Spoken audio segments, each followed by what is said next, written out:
Bismillahirrahmanirrahim.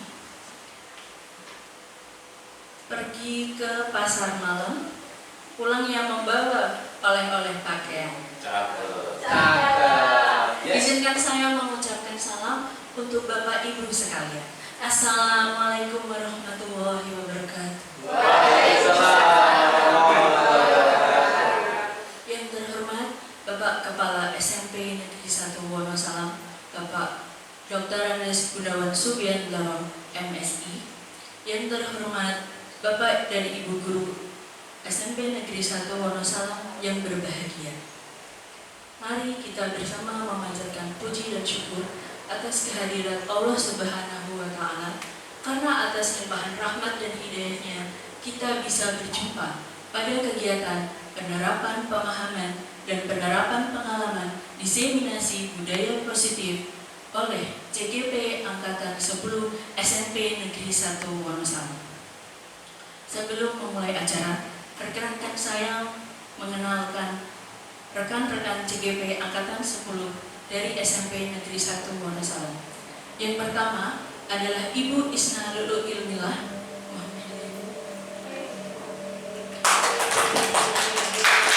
Yang kedua adalah Bapak Cahyo Nugrahanto.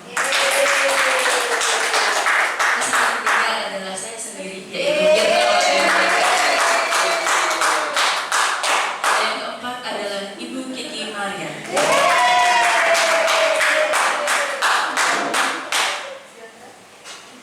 Selanjutnya yaitu sambutan dari Bapak Kepala SMP Negeri 1 Wonosalam, Bapak Gunawan MSI, yang akan diwakili oleh Bapak Kunchoro. Kepada Bapak Kunchoro, waktu dan tempat disilakan.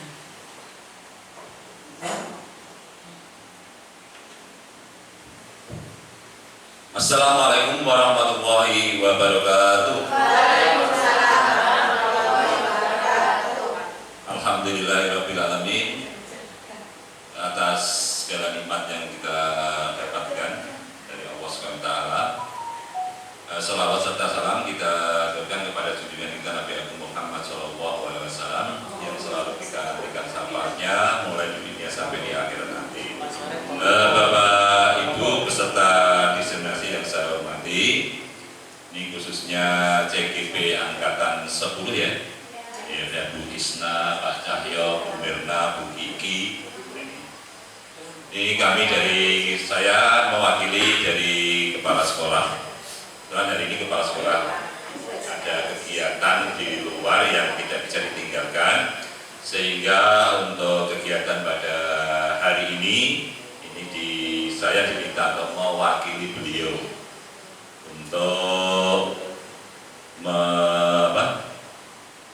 meresmikan acara ini, yaitu diseminasi budaya positif oleh CGP dari SMP Negeri 1 Wonosalam Angkatan ke-10 ini.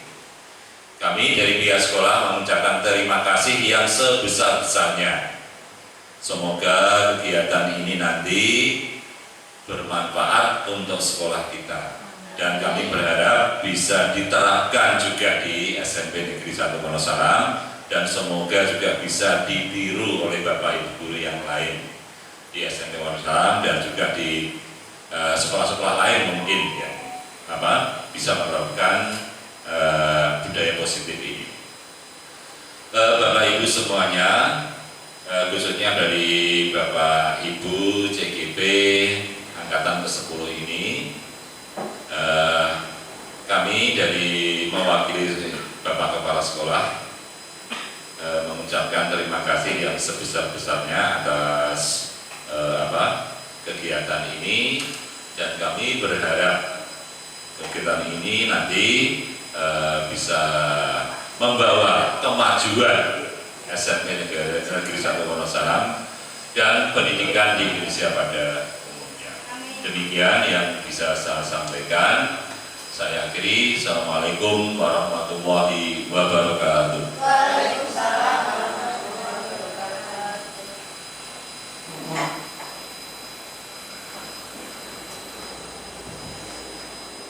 Terima kasih atas sambutan yang telah diberikan oleh Bapak Kunchoro SPD. dan terima kasih juga atas segala dukungan yang telah diberikan oleh sekolah untuk mendukung program kami, yaitu CGP Angkatan 10. Acara berikutnya yaitu pemaparan tentang materi.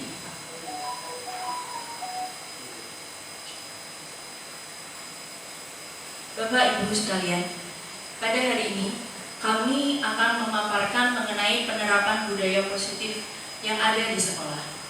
Budaya positif adalah nilai-nilai keyakinan dan kebiasaan-kebiasaan di sekolah yang berpihak pada peserta didik, agar peserta didik dapat berkembang menjadi pribadi yang kritis, penuh hormat, dan bertanggung jawab. Budaya positif dilaksanakan dalam upaya untuk menumbuhkan self-disiplin atau disiplin diri peserta didik dalam menanamkan motivasi intrinsik pada peserta didik untuk menjadi orang yang mereka inginkan dan menghargai diri sendiri dengan nilai-nilai yang mereka percaya. Tentu saja nilai-nilai di sini adalah penerapan karakter-karakter yang kaitannya dengan profil pemuda Pancasila.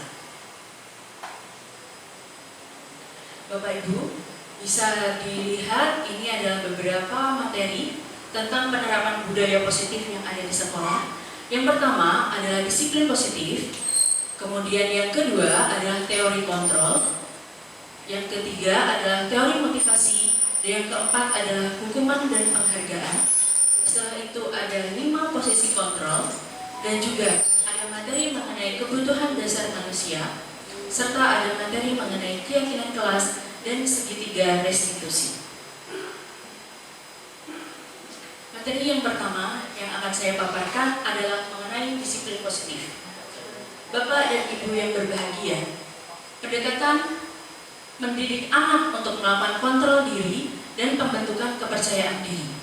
Disiplin positif merupakan suatu cara penerapan disiplin tanpa kekerasan dan ancaman yang dalam praktiknya melibatkan komunikasi tentang perilaku yang efektif antara guru dan siswa.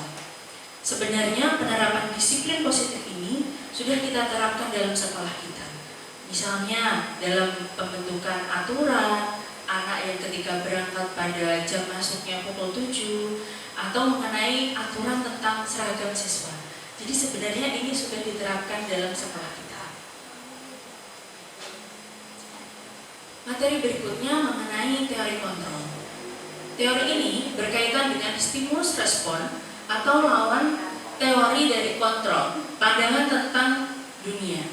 Bapak Ibu, ketika kita bersekolah tentang pendidikan, teori yang biasa kita pelajari adalah teori stimulus dan respon, teori tentang adanya hukuman dan penghargaan. Namun, dengan perkembangan zaman, teori ini mulai bergeser menjadi teori kontrol tentang dunia.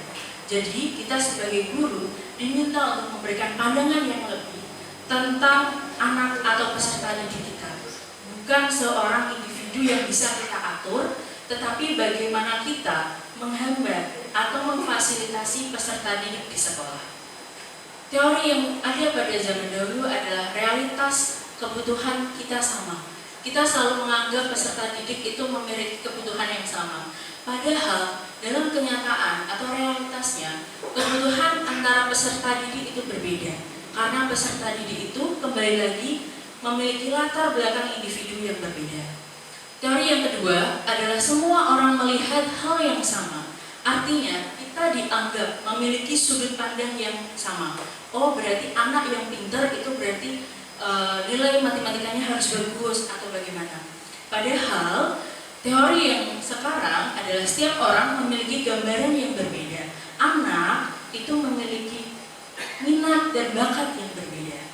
Kemudian yang ketiga, kita mencoba untuk mengubah orang agar berpandangan sama dengan diri kita. Nah, padahal pada zaman sekarang kita sebagai guru harus berusaha memahami pandangan orang lain tentang dunia. Orang lain yang di sini yang dimaksud adalah anak kita. Bagaimana seseorang yang dianggap baik, bagaimana seorang guru yang dianggap keren oleh anak. Selanjutnya adalah perilaku buruk dilihat sebagai suatu kesalahan. Nah, untuk teori saat ini, semua perilaku memiliki tujuan. Artinya, anak bersikap seperti apapun pasti memiliki alasan, pasti memiliki tujuan. Kita sebagai guru juga harus melihat karakter dari anak. Bagaimana anak itu melakukan suatu tindakan. Nah, selanjutnya, orang lain bisa mengontrol saya. Nah, artinya pada teori yang terdahulu, guru itu biasa selalu mengontrol siswa. Saat ini, guru menanamkan pada diri siswa bahwa siswa yang bisa mengontrol dirinya. Bagaimana siswa itu bisa bertindak dan berperilaku. Selanjutnya adalah saya bisa mengontrol orang lain. Teori yang sekarang, Anda tidak bisa mengontrol orang lain. Sebagaimana tadi bahwa saya tidak bisa dikontrol, maka saya juga tidak bisa mengontrol. Artinya, individu di sini berhak untuk tumbuh sesuai dengan karakter dari individu itu sendiri, asli atau original. Selanjutnya, pemaksaan ada pada saat bujukan gagal. Saat ini, kolaborasi dan konsilius harus menciptakan pilihan-pilihan yang baru. Selanjutnya, model berpikir menang atau kalah. Padahal sekarang model berpikirnya adalah menang-menang. Artinya semua individu itu bisa menang. Tapi tentu saja disesuaikan dengan cara dan tujuannya masing-masing. Seperti itu pemaparan dari saya. Selanjutnya mengenai teori motivasi akan disampaikan oleh rekan saya, yaitu Ibu Isna.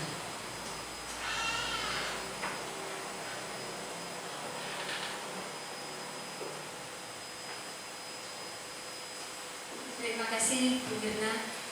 Saya akan melanjutkan tentang budaya positif yang tadi ada beberapa teori dan sekarang tentang teori motivasi.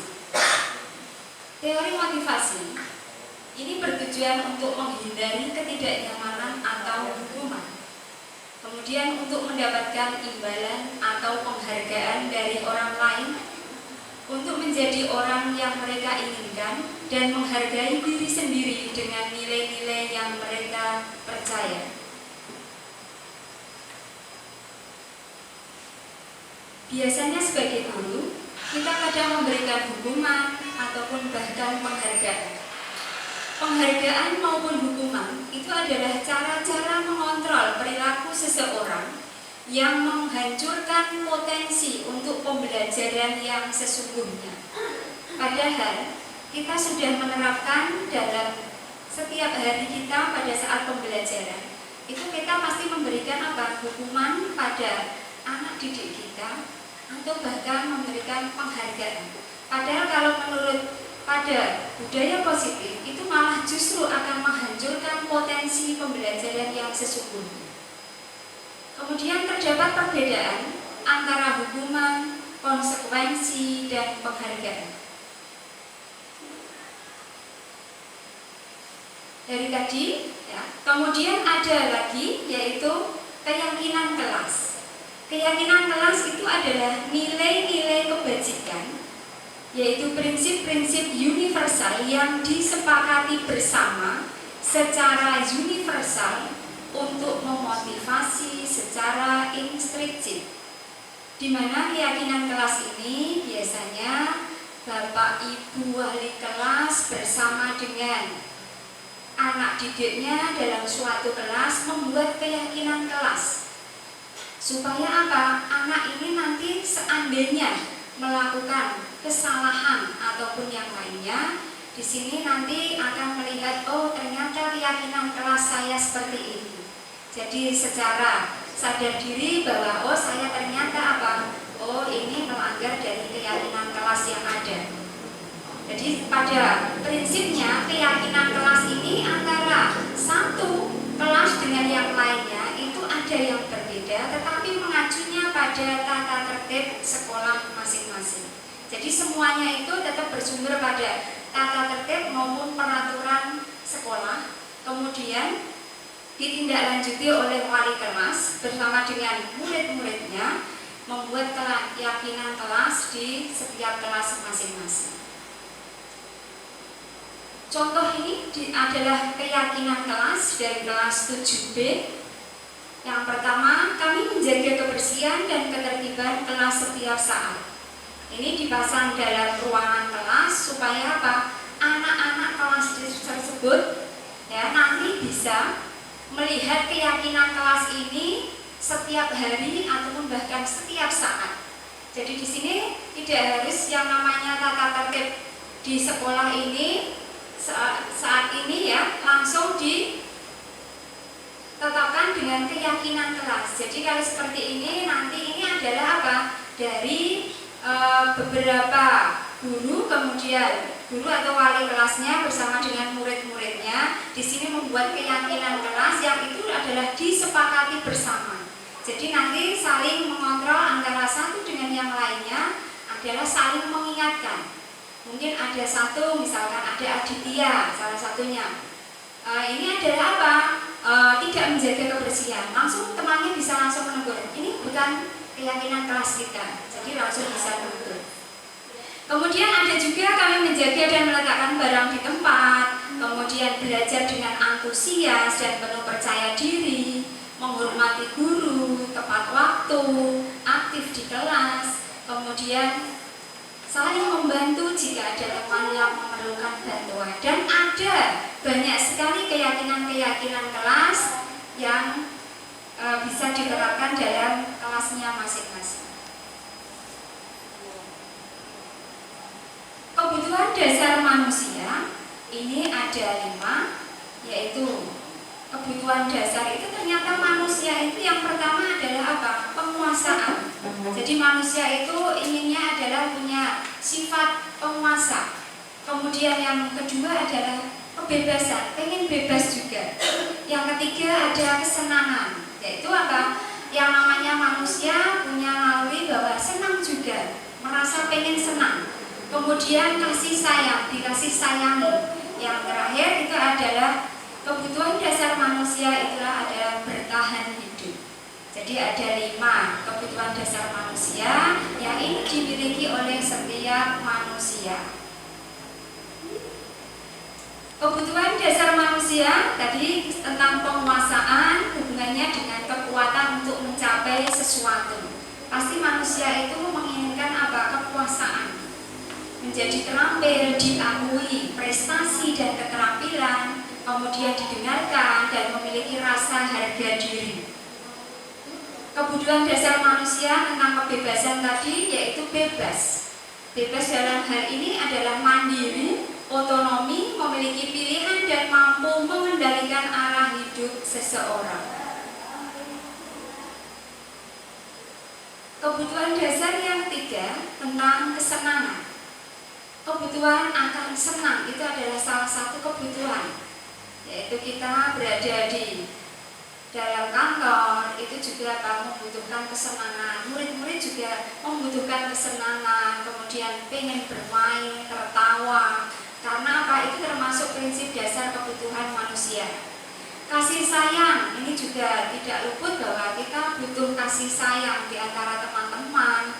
Kemudian ada koneksi sosial, kebutuhan memberi dan menerima kasih sayang untuk menjadi bagian dari suatu kelompok. Yang terakhir ini tentang bertahan hidup, yaitu ini bersifat fisiologis. Kita tetap tentunya menginginkan bertahan hidup dengan apa? Yaitu salah satunya adalah kesehatan. Kita menjaga kesehatan kita, kemudian kita mempunyai rumah, kemudian makan minuman dan lain sebagainya. Nah, itu adalah termasuk kebutuhan dasar manusia yang paling pokok. Jadi ada 5.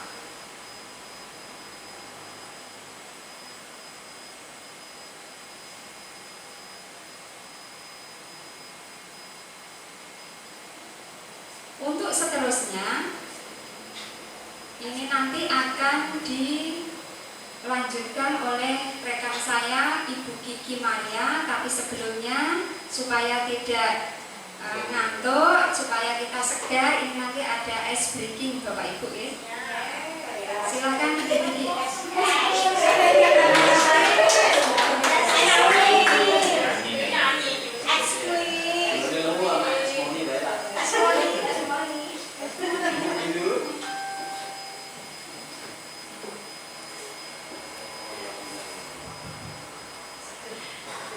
atas kesempatannya, Bisma dan rekan-rekan semua.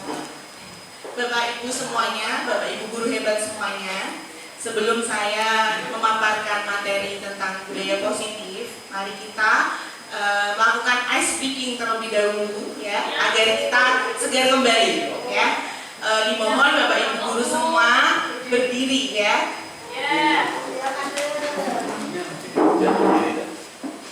Terima kasih. Nah, nanti kalau saya bilang pendek, ini lawan katanya ya. Nanti kalau saya bilang pendek, nah, tangan kita panjang, begini.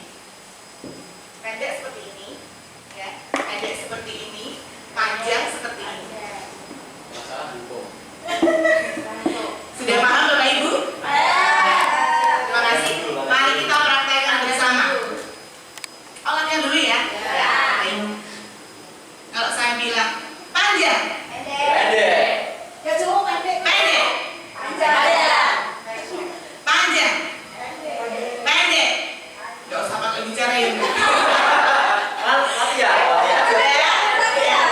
Semuanya hebat ya. Sudah. Bisa kita praktekkan sekarang? Yuk, 1, 2, 3. Panjang, pendek, panjang, pendek, pendek, pendek, panjang, pendek, pendek, pendek, panjang, panjang, pendek, panjang, panjang.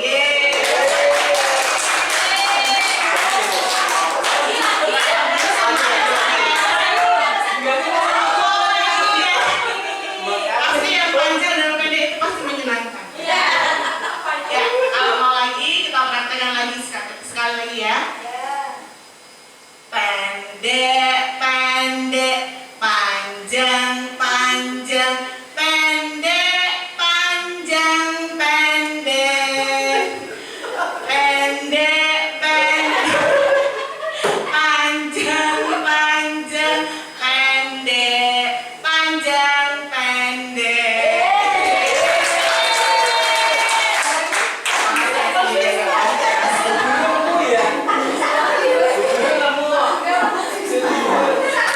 Baik, terima kasih tepuk tangan untuk kita semua.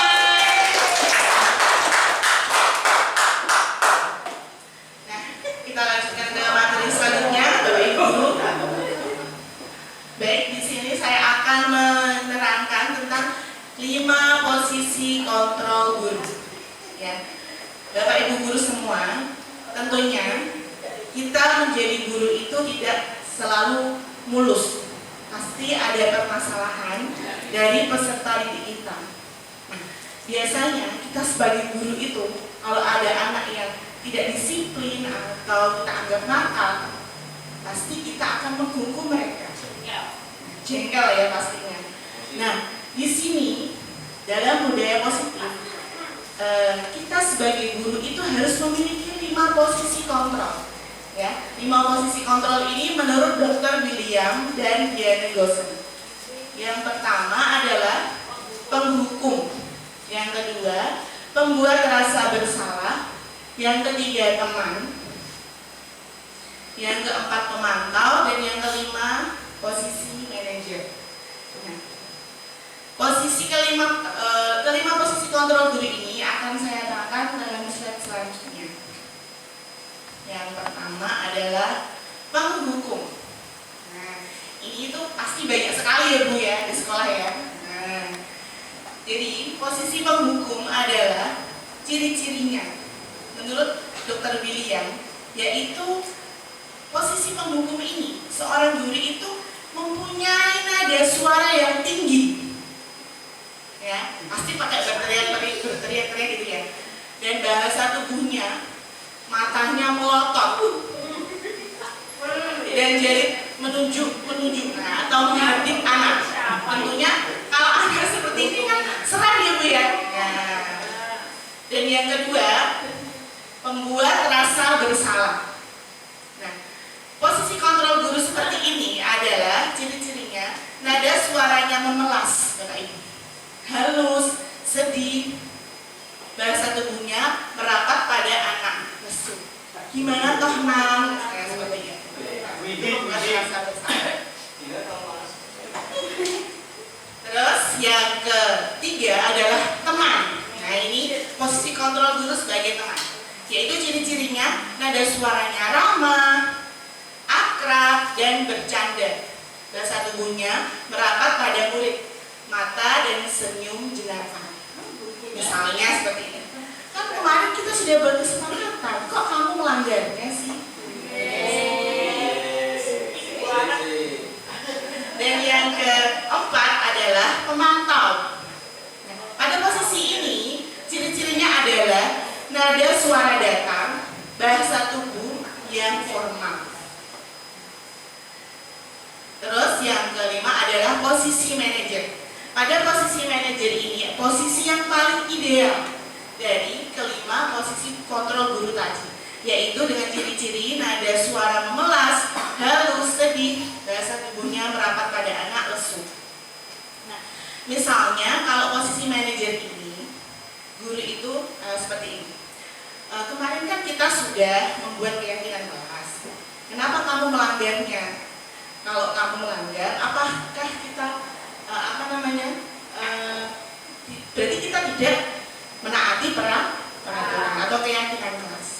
Nah, posisi manajer ini adalah posisi yang paling disarankan pada kelima posisi kontrol guru. Selanjutnya, posisi kontrol guru itu di sini ada beberapa kolom. Yang pertama adalah motivasi eksternal.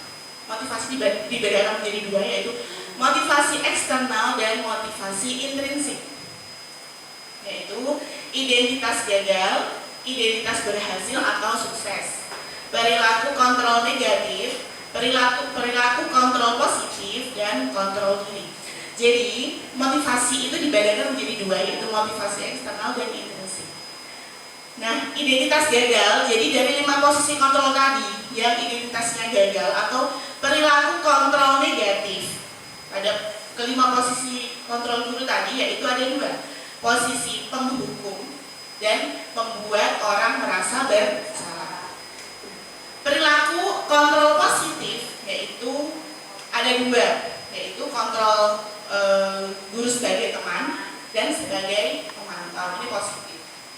Tapi yang lebih ideal adalah yaitu kontrol diri, posisi kontrol guru sebagai manajer. Baik, itu saja pemaparan dari saya, Bapak Ibu Guru. Terima kasih. Materi selanjutnya akan disampaikan oleh teman kami, yaitu Bapak Cahaya Rudiatmo. Terima kasih.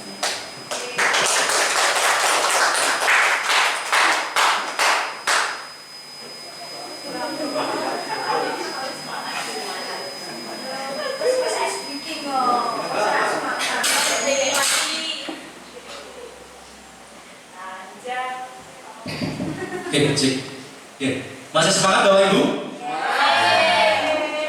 Oke. Untuk selanjutnya, saya akan melanjutkan presentasi tentang kegiatan budaya positif di sekolah. Nah, yang akan saya presentasikan itu nanti restitusi. Restitusi adalah puncak dari budaya positif. Ya, restitusi ya. Oke, ya. Ingat, kita selalu berpikir positif. Ya. Restitusi ini nanti akan berguna untuk kita Bapak Ibu untuk membuat situasi yang kondusif di lingkungan pembelajaran kita. Oke, saya akan menjelaskan untuk restitusi. Mohon izin Bapak Ibu yang ada di ruangan.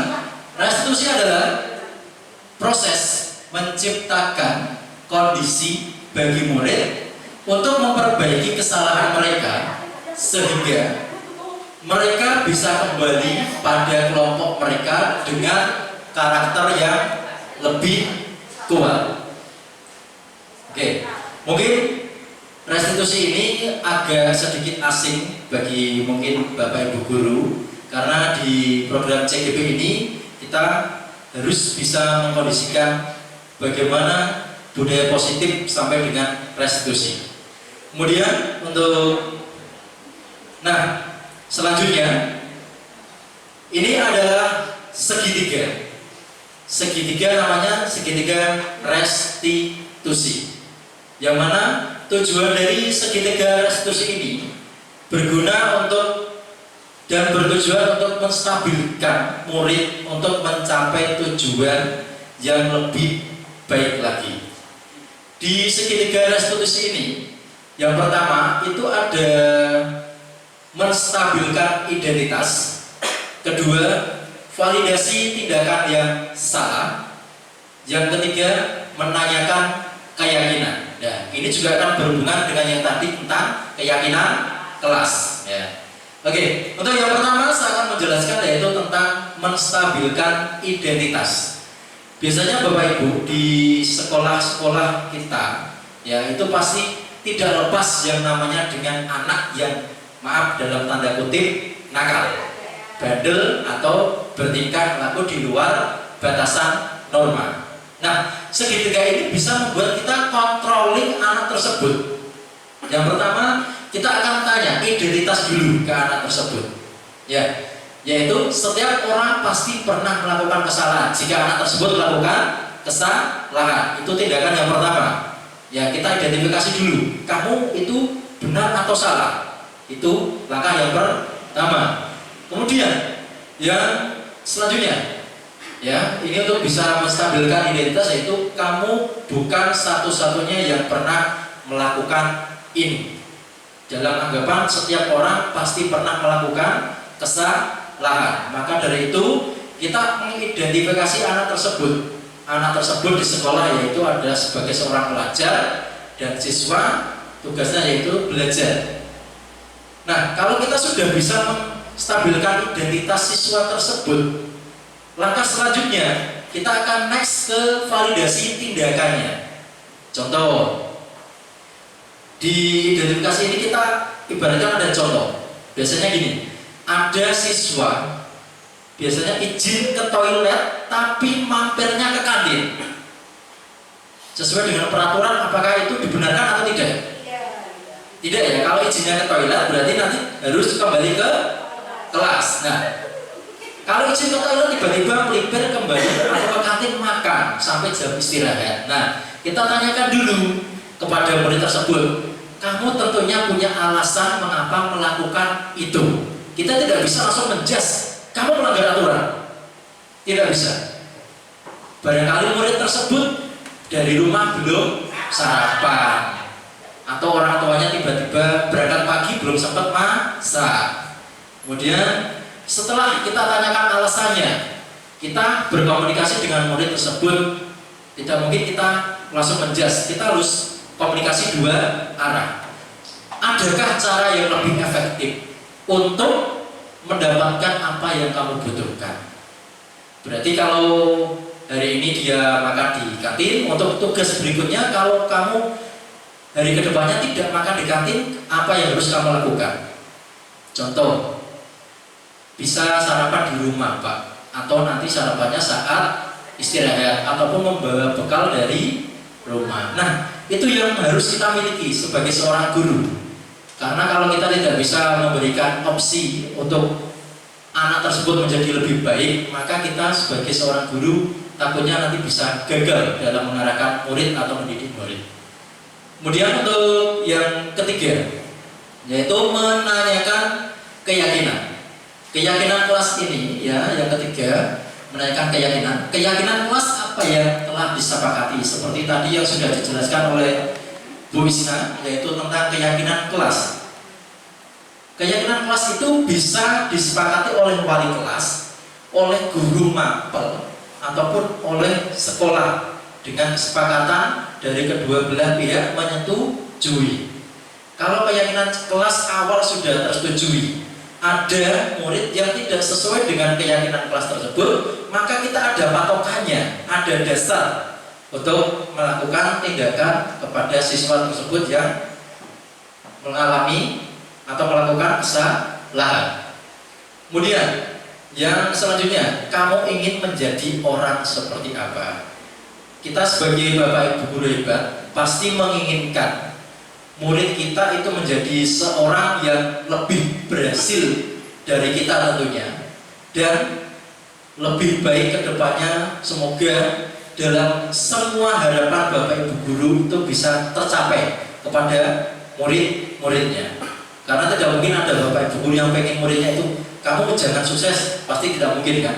Kita semua pasti menginginkan itu. Oke, selanjutnya. Nah, dari kegiatan diseminasi budaya positif di sekolah, maka saya akan menarik kesimpulan dari teman-teman berempat, menarik kesimpulan bahwa budaya positif hanyalah satu langkah dalam perjalanan panjang transformasi sekolah. Namun, langkah awal ini sangatlah fundamental. Dengan menggali filosofi segitiga restitusi, merumuskan keyakinan kelas, dan mempraktekkan strategi disiplin positif, para pendidik memiliki bekal yang kuat untuk membangun sekolah impian di mana setiap murid dapat belajar, bertumbuh, dan berkembang dengan optimal. Begitu Bapak Ibu untuk kesimpulannya dari kegiatan diseminasi budaya positif. Maka dari itu, untuk terakhir, mohon izin Bapak Ibu, saya sedikit menutupnya dengan pantun. Nanti kalau saya berpantun, minta bantuannya cakep gitu ya. Oke. Beli ikan, beli kain buat kebaya. Kebaya merah hadiah pacar. Cukup sekian presentasi saya. Semoga acara berjalan lancar. Terima kasih. Untuk acara selanjutnya saya kembalikan ke moderator.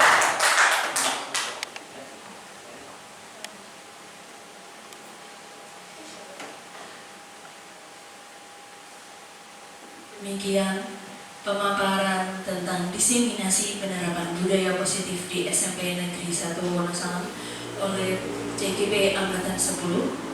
Selanjutnya yaitu tanggapan.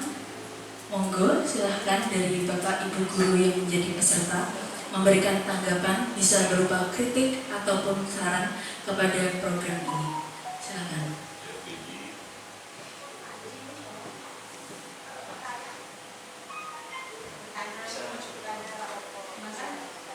Oh ya, silakan Ibu Atika, boleh maju ke depan.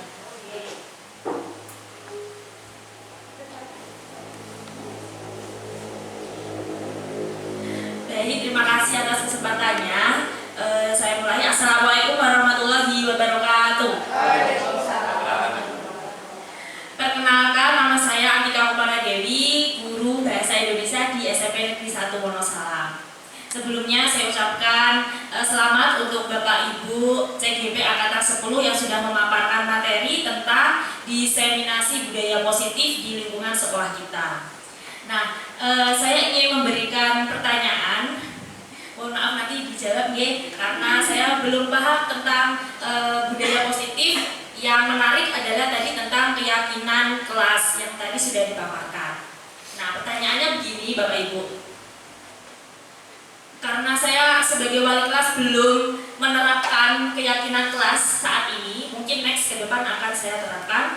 Dan jadi saya ingin bertanya, bagaimana jika keyakinan kelas itu sudah tidak sesuai dengan karakter siswa dalam kelas? Artinya banyak siswa yang melanggar komitmen atau keyakinan kelas tersebut. Apakah harus ada revisi atau bagaimana? Terima kasih. Saya akhiri. Wassalamualaikum warahmatullahi wabarakatuh.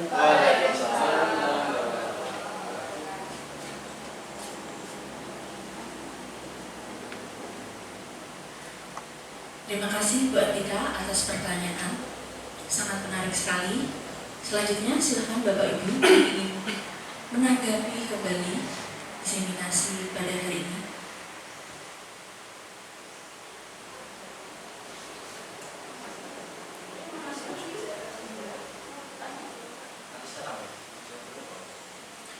Baik, terima kasih Bu Atika.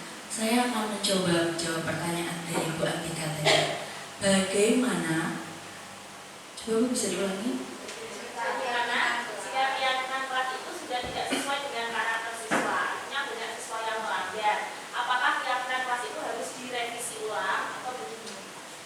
bagaimana keyakinan kelas yang sudah banyak sekali dilanggar oleh peserta didik yang membuatnya sendiri, apakah itu harus diubah atau bagaimana? Gitu ya. Baik, terima kasih Bu Andika. Jadi pada dasarnya dari kata keyakinan kelas itu sendiri, itu merupakan keyakinan kelas yang harus disusun oleh siswa atau peserta didik dengan guru. Kaitannya di sini, ketika keyakinan kelas itu dibuat oleh wali kelas, maka prosesnya itu akan dilakukan secara bersama-sama. Harus dari proses diskusi terlebih dahulu, harus ada bagaimana siswa itu merumuskannya, kemudian bagaimana siswa itu berunding, kemudian harus menandatangani. Artinya, yang disebut dengan keyakinan kelas itu adalah nilai-nilai yang diyakini oleh kelas tersebut. Nilai-nilai itu adalah nilai-nilai yang mengandung nilai kebajikan atau nilai kebaikan atau karakter positif yang harus ditaati oleh warga kelas. Nah, pertanyaannya, bagaimana ketika nilai itu sudah mulai luntur atau sudah mulai dilanggar oleh banyak warga kelas? Itulah kita sebagai guru harus memegang posisi sebagai manajer.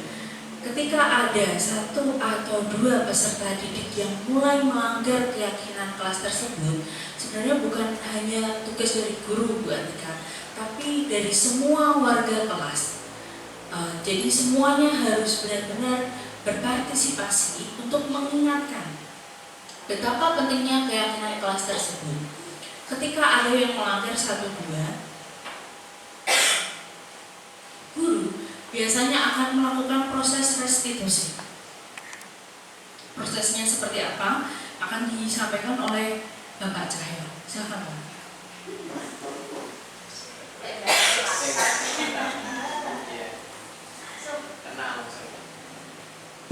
Cek.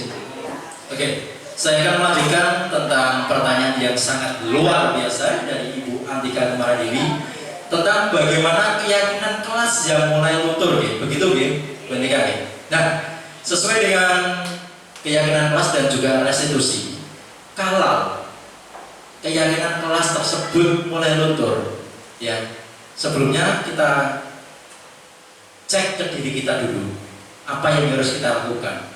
Yang harus dilakukan Bapak Ibu guru yaitu kita melakukan refleksi atau evaluasi. Coba kita mendengar apa yang pengen dilakukan siswa, pengen diinginkan siswa terlebih dahulu. Itu mungkin semenjak saya ikut CGP ini, saya sering melakukan hal itu. Biasanya di akhir pelajaran, kurang bagaimana Cak? Kurang seperti apa metodenya? Contohnya keyakinan kelas ini, kita tanyakan, kira-kira keyakinan poin berapa yang ingin kalian revisi atau pengen kalian ubah? Kita tawarkan dulu. Kita tawarkan ke siswanya dulu. Kalau emang keyakinannya, contoh, masuk harus mengetuk pintu. Ya, semisal ada Bapak Ibu guru yang sedang mengajar, mengetuk pintu kan berarti menghentikan Bapak Ibu guru menjelaskan. Itu bisa diubah atau cuma saling melihat kemudian bisa masuk. Itu. Atau kita tinjau ulang lagi keyakinan yang sudah kita buat, begitu. Contohnya, karena keyakinan kelas itu kita buat, pasti ada yang namanya konsekuensi. Ya, tidak ada yang namanya tidak ada konsekuensi. Keyakinan pasti ada konsekuensi seperti itu. Nah, kalau sudah luntur, kita adakan tinjau ulang Bu Atika. Seperti itu. Peraturannya atau keyakinan tersebut apakah sudah sesuai dengan kultur siswa di kelas tersebut. Jika memang tidak sesuai, maka kita lakukan refleksi dan melakukan revisi. Kita semua berkembang Bapak Ibu. Kita juga masih belajar di sini. Maka dari itu kita sama-sama belajar, kita sama-sama menanamkan kebajikan dan budaya positif. Kita pasti bisa. Ya, jadi intinya tinjau ulang, refleksi dan kita sepakati. Begitu Mbak Tika. Terima kasih.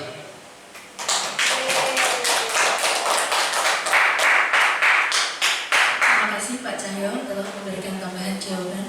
Mungkin ada rekan lain yang ingin menambahi?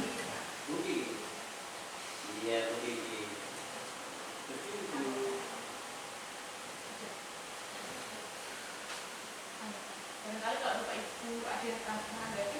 Silakan Bapak Ibu guru mungkin ingin menanggapi, boleh dengan topik yang sama atau ingin menanggapi hal yang lain. Silakan.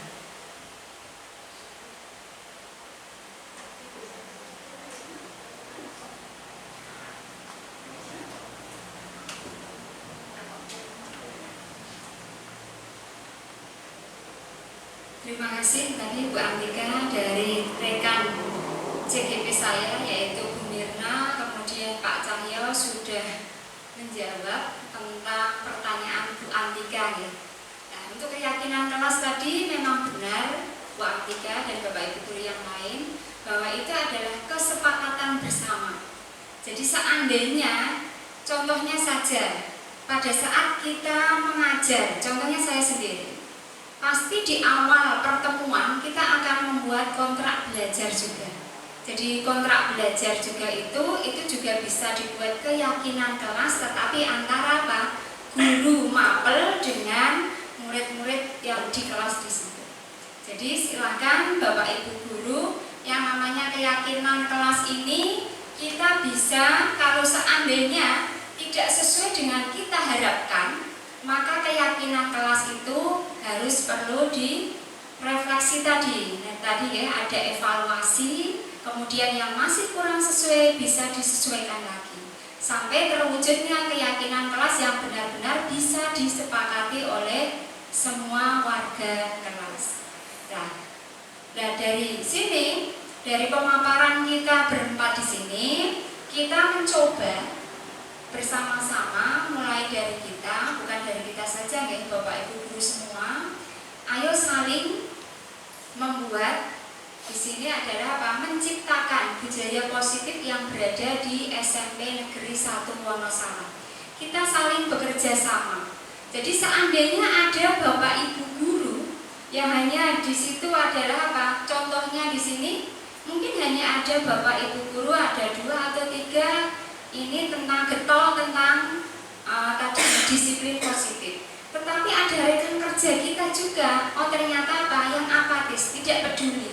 Nah itu juga tidak bisa terwujudnya budaya positif di SMP Negeri 1 Wonosalam. Jadi kita harus bergerak bersama-sama mewujudkan budaya positif untuk mewujudkan sekolah yang lebih baik dalam hal budaya positif. Jadi keyakinan kelas tadi Bu Antika itu memang perlu direfleksi, kemudian ada evaluasi dan lain sebagainya. Sama halnya saat kita tadi mengajar dalam kelas mendidik itu dengan cara apa? Setelah pembelajaran pasti kita akan ada refleksi.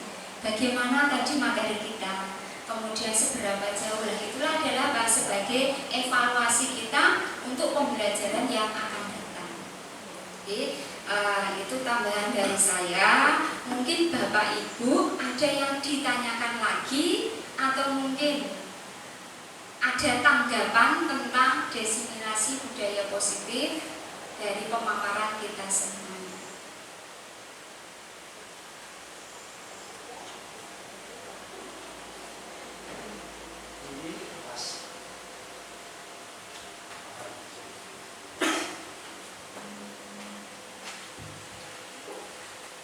Bapak Ibu semua, di sini saya akan nambahi tadi dari penjelasan Krishna ya. Kenapa di sini kok kata-katanya itu keyakinan kelas, padahal biasanya di kelas-kelas itu sudah ada peraturan kelas, ya, peraturan kelas atau peraturan sekolah. Biasanya sekolah ya gitu.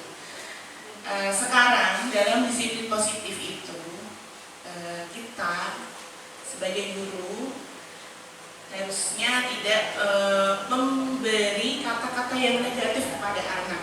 Kalau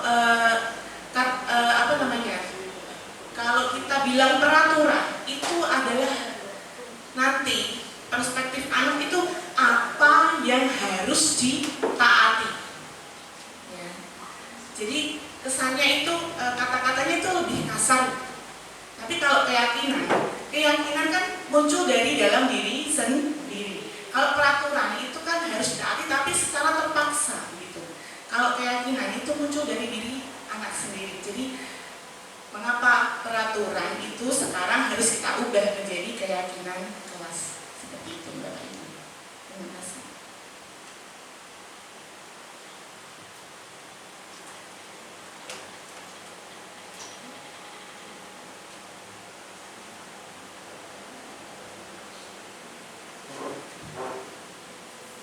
Terima kasih Bu Kiki telah memberikan tambahan.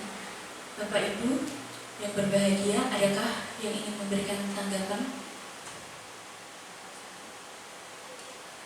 Atau mungkin komentar mengenai kritik dan saran mengenai kegiatan pada hari ini?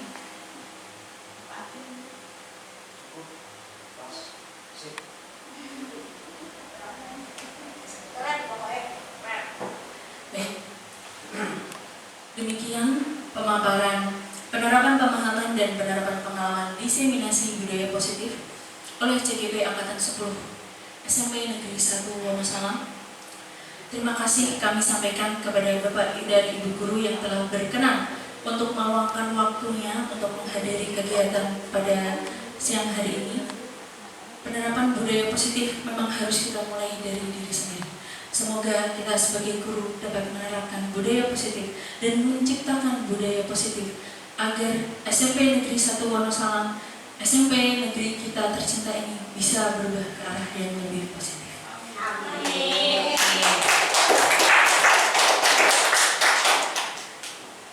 Jika ada jarum yang patah, jangan disimpan di dalam peti.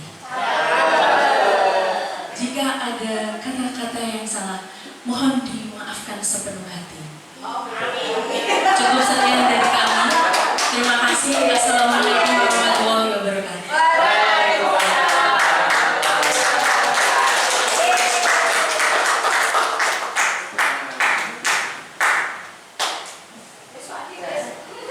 Ada satu